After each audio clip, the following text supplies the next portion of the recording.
Hi, it's Carl Rizzuto again. We were speaking previously about preparing for our listing appointments. And as I mentioned, it's always vital that not only are we efficient with our time, but we want to be very, very effective. And of course, that includes on the listing presentation. So we talked about a couple of different actions we want to take before we go out on the appointment. Yet, there are a few more.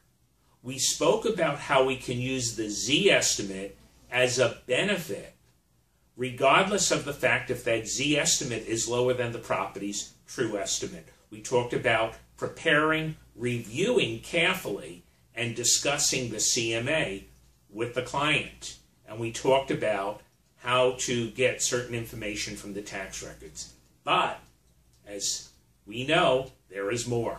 So here we go.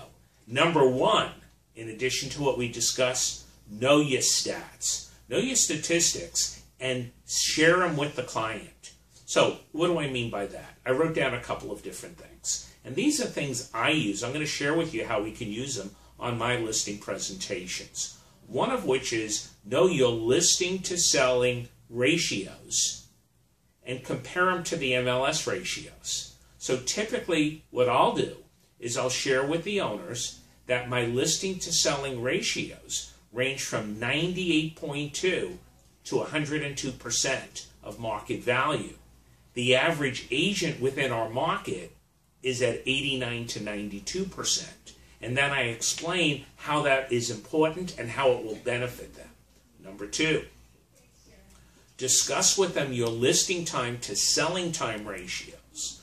I can clearly say to my clients that my listings not only sell for more money, as previously discussed, but they also sell about 30% quicker. Why? I do more, so I sell more. So again, you want to know your numbers and you want to work those. Number three, how often do you communicate with the client? You need to know that, and you certainly want to share it. One of the biggest complaints I hear from homeowners who had their home listed that expired is they never heard from their agent.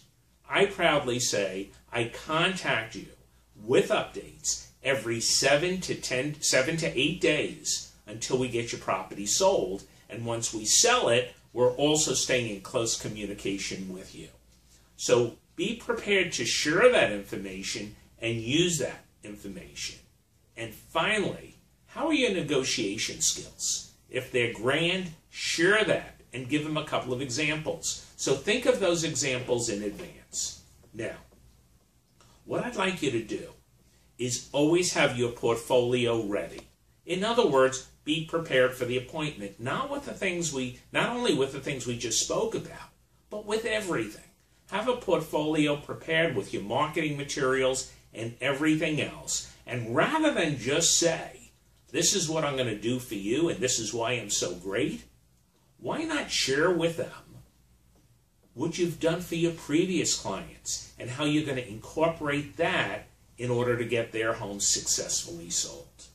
Now, in saying all that, there's a couple of final things in preparing for the presentation. Number one, always have your goals, your monthly goals, with you in your car. So one of the things I'll do before I walk into the presentation, I look at my goals because I want to remotivate myself that this is listing number 12 or listing number 1 or listing number 8, whatever it is. I have 5 more to go. This is going to be one of them. Whatever your goal is. If your goal is 2 and you're on appointment 1, this is 1 of 2. I'm going to get it. So review your goals. I always have a copy of my monthly goals in my car. Next, smile, relax. It may sound a little weird, but do your affirmations. They work. Also, remember your objective, to make a difference and to help them.